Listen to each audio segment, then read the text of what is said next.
The UFC is now just clip farming, and I could prove it. The UFC has just announced its new main event for UFC 324 going on the Paramount card early next year. And the main fight is Paddy the Baddy versus Justin Gaethje. A lot of people think that's an undeserved fight and stuff like that. But when we first saw Paddy walk into the cage with Ilya, we kind of knew it was already going to get set up. A lot of UFC fans are now upset, and rightfully so, that Arman Tsarukyan was kind of like pushed to the sideline, even though he was the true number one contender for this fight. But at this point, you shouldn't really be surprised. They kind of do this all the time. Feeding veterans and newcomers to obviously promoting certain hype job characters that they want to take over the UFC is pretty obvious. Not only did they announce that, they also announced the next card's main event, which is a rematch between Alexander Volkanovski and Diego Lopez, which a lot of people are also kind of upset about. But it's kind of obvious that the UFC wants Diego Lopez to be like the stand-in for Mexican fans, even though he's Brazilian, but he trains out in Mexico, so it's kind of obvious what they're trying to do. I think they had him at the Noche event and stuff like that, so we kind of already see what the angle that they're trying to work at. At this point, UFC is really just hype moments and clip farming. A lot of people got into the sport recently, and it's not through actually enjoying the sport. It's through bandwagoning, like who people think is popular right now, or it's through watching TikTok edits and stuff like that. A lot of the new fans now are teenagers and stuff like that, and that's kind of cool. That's cool. You should have like a new generation. It shouldn't just be like an old people sport and stuff like that, because soon it will die and it wouldn't really make any money, which is kind of why they switched from pay-per-view to the Paramount card, because younger people don't really pay for events like that.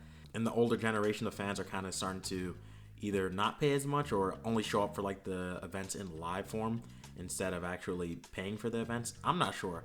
I'm not like a businessman and stuff like that. But from what I understand, it's kind of obvious that they're trying to pander towards like the Gen Z crowd and stuff like that.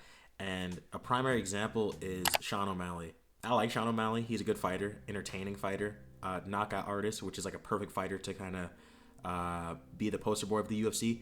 But with his colored hair, that he even kind of admitted that he's not really doing it authentically for himself. It's kind of obvious that he was doing stuff for clips and stuff like that. He's not on the level of Wing C or anything like that, but it's kind of obvious that this is who the UFC wanted to be the new generation of fighter and stuff like that. And once Merab kind of derailed that, now it seems like they don't want to put actual number one contenders against people because they'll lose their stars.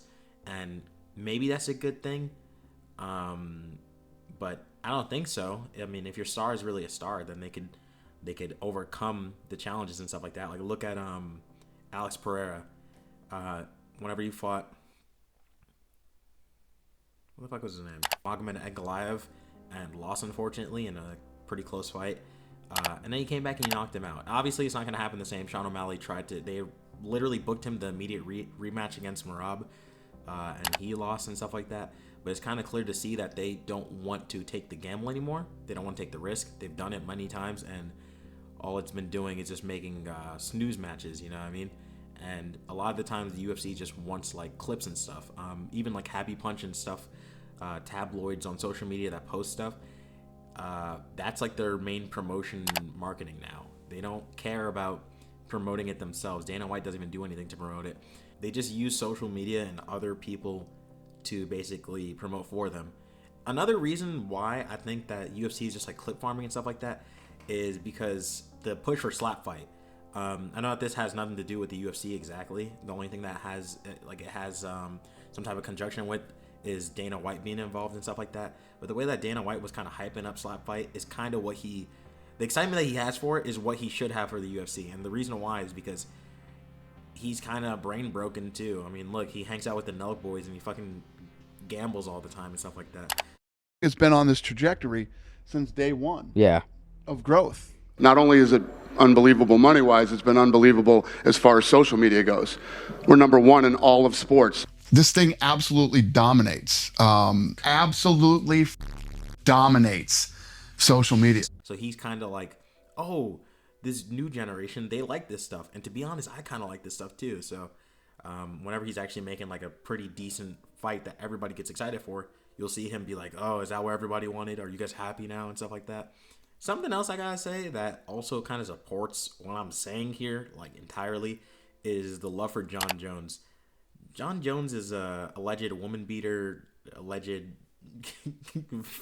drunk driver, all this stuff, all this bad stuff. but people will see an edit of him beating up Daniel Cormier, or an edit of him shit talking or even headbutting a police car, and they'll think that's so cool that they will stomp over Tom Aspinall, who's actually a decent person, amazing champion so far. I know that the whole Cyril Gane stuff happened and people are like shitting on him for that, which is dumb, and it's mostly just teenagers. But it seems like the only reason why they're shitting on him is because they watched a John Jones edit. Like, for real. Like, Tom Aspinall does not get pushed through the Zoomer crowd like John Jones does, you know? Honestly, I'm a newer fan and stuff like that, so I kind of like hype moments. I'm no better than anybody else. I'm not trying to say this to feel like I'm better than anybody else. If anything, I don't think I'm a casual because I actually participate in the sport myself. I train. But a lot of people who watch it are casuals. They're young teenagers, young kids that just watch edits and stuff like that, and that's their only perception of the sport. So in turn, Dana White, Hunter Campbell, whoever's kind of in charge of anything, their main focus is just hype moments. Their main focus is, oh, look how goofy Marab is. Look how crazy whatever is. They try to put Nina drama in all this stuff just so that they could like clip farm stuff.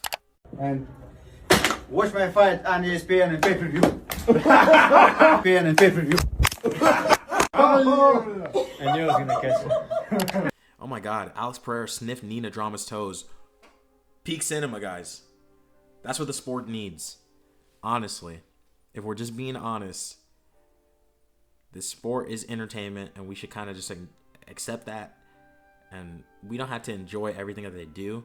But if we're just being honest with ourselves, with the direction that's being taken in, it's kind of hard for people to kind of take the rankings seriously, which is a rule that they impose and everybody just wants to follow through. It kind of makes the title or the contender matchups really easy for them and stuff like that. But at this point, they don't care about that. They just want something that's going to make them the most money. And for the Paramount card, they kind of, or for the deal to happen in Paramount, they need to make more of these hype moments and stuff like that because they want to get renewed after all the billions that they made from this. The UFC is clip farming. And the sooner we kind of accept that, the better.